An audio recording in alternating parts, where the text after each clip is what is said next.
In today's episode, we start our season 1 recap by diving into the first 3 manager intelligence skills: individualize, integrity, and influence. And we explore how they connect to the 4 T's of successful management. Let's dive right in. Congratulations! You are tuned into Leading Strong, the place to be to level up your leadership effectiveness on one of your most important roles, engaging your employees. Managers are responsible for at least 70% of their employees' engagement. The best managers, like you, lead strong by constantly honing and developing the skills needed to keep their teams engaged. Your hosts, Darren Veresamy and Brandon Miller, are the co-founders of 34 Strong, a company that creates great places to work. Their team has worked in Fortune 500 companies, government agencies, and small businesses to lead strong. Now over to Darren. Welcome to Season 1 of Leading Strong, where we will dive deep to grow your manager intelligence. I'm your host, Darren Veresamy, here to serve you in your continued discovery and growth to lead strong. This episode of Leading Strong is brought to you by 34 Strong, where organizations just like yours become great places to work. To find out more, check out 34strong.com. Well, hello, Brandon. Hey, Darren. Hey, we are at the end of season 1 already, where we've gone through all of these manager intelligence skills. We've shared our origin story of how we came together. And in that episode, in our first episode, there was a great quote that we both shared and we both actually experienced. And it's so powerful. It's people don't quit bad organizations. They quit their boss. Brandon, you had that experience, and I know I personally have done that. We both confessed to doing that. Absolutely. In episode 1 when we went through the origin story. And that's a great place for us to start, because as we work through these manager intelligence skills, they're so critical in the best of times. And then when we're leading in challenging times, times of uncertainty, times of global pandemics, right, which we're going through, they become that much more important to work through to really keep our teams intact. As we go through our final episodes here, we're going to do a little bit of a breakdown of all 12 of these skills and kind of a recap and just take a highlight from each of these skills and going through. Before we get into that place, I think we'll maybe get through the first few today and then we'll close out here. But one of the things I wanted to take us back to in one of our first episodes that we did was there's the 4 T's to successful management. And just give us that reminder.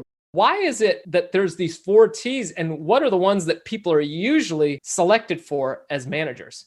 Yeah, when we think about the 4 T's, and we'd like to use the image of the 4 legs of a chair, and it's important because most of the time, the first 2 T's, which are technical knowledge or experience, and your tenure or track record, so time on the job, usually within the organization, 82% of the time, that's it, and you got a 2-legged chair. And if you got a 2-legged chair and you wonder why it keeps falling, stop wondering. What you're missing are the other 2 important legs. And as many times, Darren, as we train managers, think of how often someone will come up to us and say, I'm in the wrong job. I am not fit to do this. I feel like I'm cut out for the job I had previously. I'm a great individual contributor. One of the examples we talk about often, Darren, is that really strong salesperson then is offered the quote unquote promotion to be a sales manager, only to find, whoa, this is a whole different experience getting these people to do what I do. Whereas in their own way and in their own ability, they're amazing as individual contributors. So technical and tenure, over 80% of the time, that's it. That's the mark. And then that 2-legged chair really struggles to stay upright. Yeah, it's tough because as a manager, that's not the way that we're going to get to success. So 82% of the time, remember that, everybody, as we're going through, when we got into the manager intelligence skills, what we were doing was starting to give you a frame of reference to look at the other 2 T's, a frame of reference for you to not only look at them, but also to develop them. And when those other 2 legs are added in, the success rates for management start going through the roof. This is where we see employee engagement going up. This is where we start seeing people engaged in their work. And guess what that translates to? Well, Brandon, you can share, but I'm going to jump on that. It's Mhm. profitability, it's performance, it's productivity. People are valued for being valuable, and we're seeing those dots connecting. What are those last two T's that complete the chair, add those additional two legs? Yeah, I mean, if you get the third leg, you got a better shot of at least the chair staying upright, and you can turn it into a stool if you had to, and it's talent. Because what often is the missing link in the hiring process is understanding, what am I looking for in a candidate for a great manager? And this is, we unpack the 4 styles of management and help you to think about, and we think about when we work with managers, what is it that could be there that we really want to find? And so that talent piece, that innate ability that you're going to look for. And often you're going to find probably half of your package. And that's, we'll tell you today again, that that's enough if you add the 4th T. And that 4th T is really the training coupled with tools to know how to do the job effectively. And time after time, just recently, Darren, I was training a room full of CEOs, and we were talking about this idea of training managers. And literally every single one of them in the room acknowledged they have nothing available for their managers. Someone's promoted, and it is literally sink or swim. Good luck out there. Don't mess up. Achieve the result that we want, but don't ask us how to do this, because we probably don't know either. And sadly, that is often the condition of how many people find themselves in that supervision management role. It's very telling. And one of the things that we see is many organizations, they train about elements of management, but not to the key outcome of a manager. A manager, one of the key outcomes that's overlooked, that, we have all these KPIs that are measured: productivity, performance, profitability. Those are very important. What are they a result of? What's the bigger picture outcome? It's employee engagement, right? And when employees engage, there's not only the factor that we're going to see where people are going to show up, they're going to be far more productive, they're going to be far more connected to their team. What else do we not have going on? We don't have that revolving door that goes on. Is that costly to organizations, Brandon? Oh When you my. talk to CEO groups, I know you talk to lots of them. Is that real costly? Yeah, when you think about the quote you led with, which is people don't leave bad organizations, they usually leave a bad boss, which is what gives the organization a bad reputation. When we think about 1 million voluntary resignations in this country, in the United States, 75% named one reason why they left. And turnover is expensive. Talk to most recruiting firms, you talk to HR professionals, they will tell you that the cost of turnover is something that it's not an immediate cost that you see. It's one of those silent costs that seems to go unnoticed, but it just wears away. It's that attrition that takes place to your bottom line.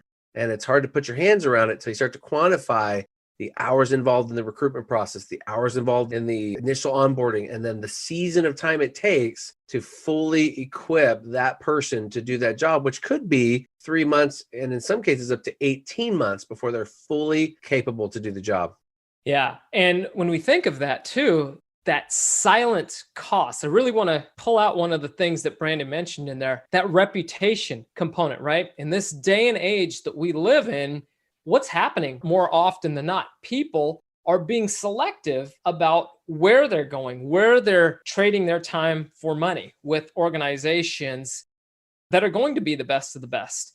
And when they're on with a team and they feel, or when they're looking to come on board and they're able to see that, hey, this place does not have a great reputation. People on Glassdoor, the ratings for working at this place have not been great. What's that going to do? It's going to tarnish your ability to even hire the best, because the best aren't going to even show up at your door to go after. So in the environment that we live in right now, this is important. And I realize right now, as this is going on, we're amidst a pandemic. Some organizations are in a place where they're flourishing, and there's many organizations and people that are going through very, very challenging times. Here's the thing: if you're just making it through right now, or if you're on the flourishing side, these are going to be the times that people really remember. Your reputation is going to be built. It's going to, going back to the war stories of saying, gosh, remember when we had to go through COVID? Remember when we had to go through 2020 and all that it has been in its many different forms? And people remember how you treated them, how they were engaged, how that manager connected with them, and how that leader actually took into account the fact that they're human. they're going to remember that. And that can play forward in the engagement and the value that you have. So reputation building in times of crisis, it actually can be amplified even more for the long arc of the organization. And I think that takes us really, really importantly I into... want to add to that Yeah, comment please. there, because when you think about the ability to attract top talent, and when we think about that, what you were really getting into, if you break it down, 35% of people show up engaged in the United States as we know it. And when we're recruiting, we're aiming for a piece of that 35%. We're not aiming to recruit somebody who's already disengaged, who might be a good boss away from engaging. We actually are looking for those people that already have the habit of engagement, the pattern. They already think that way. And they're coming to us saying, I want to be a part of what you have going on. I want to be a part of a winning organization, one that is thriving, one that has a great reputation. And those organizations, you become the must-have place to work. You become that sort of organization. It's not just a lofty goal, it's happening. Organizations are becoming very serious about wanting and claiming we're going to attract top talent, so that in some cases you're being interviewed. You're the organization. They're interviewing you to determine, do I really want to be here? Because that's what top talent's going to do right now. They can address their shopping needs, if you will. Whereas when you are a standout organization, you now get to turn the table. You're filtering great candidates that you're bringing in. So you're not just fishing the bottom of the barrel. You're coming right off the top, cream of that crop, that start to want to be a part of what you have going on.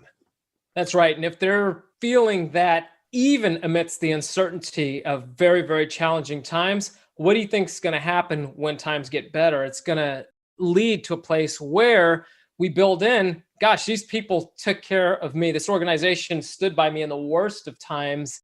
When we hit that growth trend, that's going to allow us to continue to move forward. One of the things we have to be mindful of in these times of transition and in these challenging times that we're going through right now is, if you just work through people right now, maybe your organization is doing well financially right now, but if you're just working through people right now, what do you think is going to happen when times get better and there's more jobs that are there? They're going to leave you at that point, and that's not going to give you an edge. That's going to potentially tank you and put you in a place that you don't want to be. So right now is a great time to be focusing on really spending the time digging into where your talent is and how to train them up. That's where I want to change gears here. I want to at least look at the first few of some of our manager intelligence skills here and just look at each of them and evaluate them through that lens of talent and the training piece. And when we're thinking about this from an organizational standpoint, Brandon, how this actually comes to fruition within teams. How does it work? So individualize, one of the key questions that came from that particular skill is, how do you learn best? I think that's a really powerful question to ask and to think of. Give us just a quick framework and overview of individualize, what it is, and why that is such an important question for evaluating this particular talent and this skill to be able to grow in. So one of the number one needs of followers that we know from research is trust. We want to trust the people that we lead. And you and I, in our experience with hiring and training and developing people, is that we want to prove trustworthy. We want to lead our company from that place that when you come to work here, we're going to promise this and we're going to deliver this. We're going to be that person. But in that trust need, there lies a very important give that is the responsibility of the employer, and that's to set expectations, to make sure we're very clear with what we want, when we want, how we want it, how we define success, what excellence looks like versus mediocrity versus poor performance.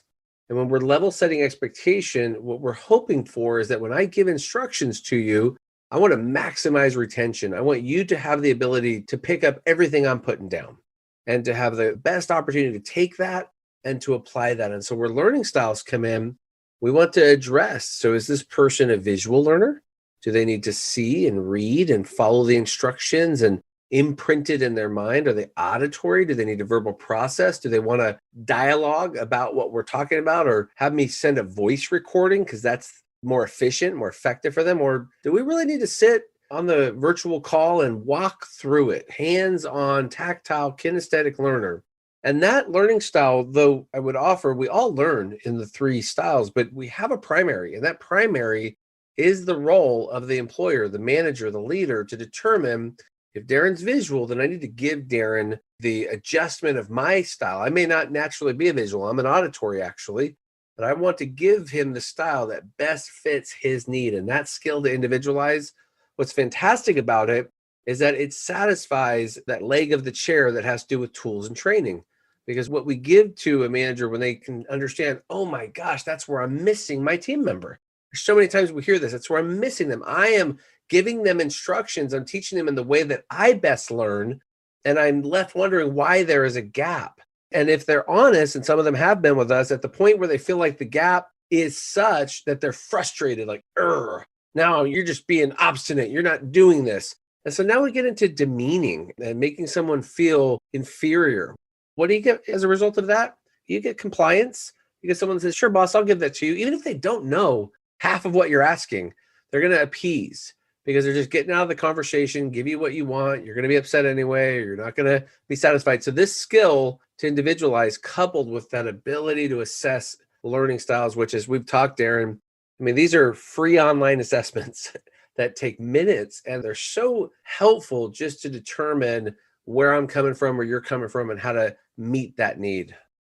Yeah, if I'm hearing you correctly, again, we want to reiterate this for everybody.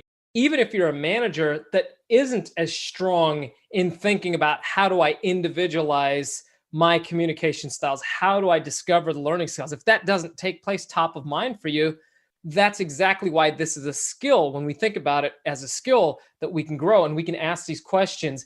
And this one question actually leads into a deeper element of building trust, which is setting clear expectations for people. If you sometimes feel like you're playing the proverbial game of telephone with your team, you set your expectations, which you believe to be clear for everybody else, and yet you get 10 different iterations of it, right? That's what it can feel like when we're playing telephone. When we played it as kids, you whisper something into somebody's ear and it comes back and it's totally different from where we're at. If you need some help with that and you need some more questions like this, I want you to go to 34strong.com. There's a resource that's at the bottom of the page that says it's a simple guide. It's called Set Clear Expectations. It's that simple. And it's got 10 of those questions for you to be able to ask, and you can use those in your one-to-ones. Maybe as a manager, you haven't been doing those one-to-ones. We're not here to scold you because you're here to grow. You're here to develop. And that's going to give you 10 simple questions that you can use. You don't have to ask them all at once. You can come up with different iterations of it. If you have questions on that, email us, contact us. We've got all sorts of different ways that we can help you with that. Just reach out in that particular place. That's such I was just meeting with a CEO this morning, and Mm-hmm. I was sharing with him that resource, Darren. Yeah. And literally he said, we are doing this right now. He happened to be heading to some time off and determined, you know what, before I head to my time off, I am going to make sure that every single employee in our company is going through this before the end of the year. Because what he recognized is we have a gap that exists between where people think they belong and what they think they need to be doing. And that gap is costly. This is where mistakes are made. This is where redos happen. This is where you're going back to a client and having to make concessions because something wasn't accurate. And so he recognized, as some of us need to do in our for-profit ventures, those of us who work on that side, is where's the drain? Where is our drain? Where is that happening? And on the public sector side, where is it that we're missing deadlines? Where is it that we're missing the important work and things are getting kicked back to us because we're not meeting the expectation of our drill or our process? And so for both, just hearing someone, literally go, like, I can have this, it's free. Like, absolutely. We are fans of people going to work, knowing what's expected of them, because if you can solve that, you can begin to domino down in some really great processes that will enhance your engagement in your organization. Yeah, it's a foundational piece. There was this came out, I think, early in 2020 or late in 2019. I can't remember the study that found this, but there was something along the lines, for every hour that's worked past 40 hours in a week, the bulk of it is actually spent fixing other work that was done beyond 40 hours in a week, right? So what does that get at? A lot of times when we talk about this stuff, what's the response that we'll get from managers? Initially, Brandon, I don't have time to have these conversations with my people. I don't have time to do this. So it's fascinating how we don't have time to do it right the first time, but we always have time to do it right the second time. And if we'd spend the time to have these conversations and line these up, what do we have? We have the J curve that we start to hit and we start going through. And here's the thing, you're going to need to calibrate and recalibrate. Great leaders, they calibrate. They go through and they understand that you're driving along the road of leadership and you're going to hit those bumps and those potholes for yourself personally and for your team. And we got to have these conversations and get them going. And that actually builds integrity, which is our second manager intelligence skill. You know, one of the questions that comes out of that, Brandon, as we're looking at building that one and really tying it back to the 4 T's or those last 2 T's of talent and training in particular, one of the simple questions that we take away from that is, are you skilled at saying no more than saying yes? Why is this so important for building this skill of integrity? And just remind everybody what integrity actually is in terms of a skill. Yeah, when we think about confirming what we're giving our time, attention, our talent to, the big resources, right? So all of us have 3 primary resources: our time, our treasure, our talent. And those resources, once spent, they're spent. And when it comes to our yes, everything we say yes to, we've said no to a dozen things, because we can't continually say yes and then also keep piling on the plate. We have a finite capacity for what we can accomplish. So for a manager or leader to understand integrity, we're talking about the reality of honest and hardworking and consistent and following through, coupled with this reality that my yes is my yes, my no is my no, and I am advocating for my team by demonstrating the skill that I am following through, I am meeting expectations, and I am making sure that I am clear with how I commit us to things that we can actually fulfill, because I don't want us as a team or an organization, a company, to fall into a reputation of not operating from a high level of integrity. It's critical. And as we'll see with many of these skills, what starts to happen when we model this, when we start messaging it and when we're mirroring it, people will see that and they mirror it back to us, right? That's what starts to happen. If I'm hearing you correctly, that's a big part of what we're going to see come to light here. You know, and we camped out on Individualize a little bit longer because, as Brandon was mentioning, that is so foundational on setting the clear expectations and in getting to that. I think we have time to go through one more of these skills and tie it back to the talent versus training. Our third manager intelligence skill is influence, right? And that's such a big one. And we hear that word and we think, ooh, okay, well, great leaders, they know how to influence people and go through. When we think of influence, one of the key questions, one of the key focus areas that comes to mind is, we'll think of liking, we'll think of trusting. But one of the things that we left people with to think about on this one is, how will you make one person on your team, one person that you work with, like and trust you more? And our actions can ultimately build trust and it can derail that trust. Why is this question so important for people to think about as they're growing from the Cliff Notes version of these that we're doing as we're closing out the season, in really framing how they think about influence, Brandon? Yeah, it's the 3-position rule. So as a manager, I either occupy the advocate role, the adversary role, or the ambivalent role. And whatever role that I occupy, if I'm occupying the advocate, then you believe that I'm in your corner, I have your back, and I'm leading us on a clear path to success. If you feel, and this is often something that is deep, it's felt, or believe or recognize that I am an adversary, you feel that I'm not on your team, I'm not in your corner, then your ability to influence me to follow diminishes significantly. But as we know, Darren, and we've said this, the worst of the worst is ambivalent. If I'm at a point where I'm just hands in the air, that little emoji with the hands in the air, the shoulder shrug, right? And if I'm just doing that, like, I don't know, and I'm not really there, that is the most frustrating place to be, because you're not safe. You're not providing stability. You're a flimsy wall. I can't tell if you're for me or you're not for me. And each day that I feel that way, I start to distance myself from you. I pull away, because influence plays out clearly. If I give a directive, you're following it with me. If I offer something as a suggestion or an opportunity, you're asking questions. You're engaging with me, because influence will always equal engagement over time with our team members. So again, you're either an advocate an adversary, or you're ambivalent. So what we want to be, again, is be that advocate. Brandon, I think that's all we have time for in today's episode. And in our next episodes, as we're closing down season 1, we'll go through the remaining 9 of these and take them in these microbites and connect them back as well to the 4 styles of management. We'll be unpacking that in the next episode that we get into and just giving you a refresh on that and how these connect. I wanted to ask you, have you seen any organizations that are actually starting to use these techniques, these manager intelligence skills, to help train and develop their managers, particularly right now in times of uncertainty or, challenging managing remote distributed workforces? Right. The interest is tremendous because there are many organizations that are looking for clarity around how do we prepare and train our managers to know how to engage the workforce with this disbursement, with remote reality, as we're calling it. And as many are acknowledging, I heard it just today, things aren't going to go back. There are some of these changes that have occurred over the last 8 months that are permanent. And so in speaking recently to a senior vice president of an organization who had occasion with his team to go through the training around these manager intelligence skills, and his comment to me, and this is normally, I'll preface this, normally a very critical human being.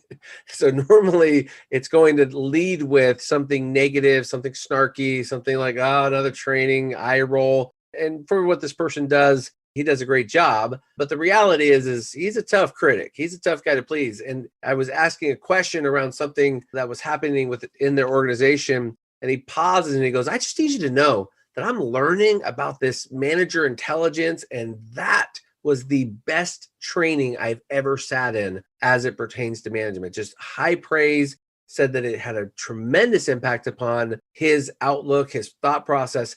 And it was timely to this COVID-19 emergency response, very timely for right now, because what he was looking for, and this is a seasoned, well-tenured person at a high level saying, I was looking for tools, I was looking for resources, and now I have found some. And, it's been really interesting because I've had some of those experiences as well with just a whole range of our clients on the government sector and on the private sector.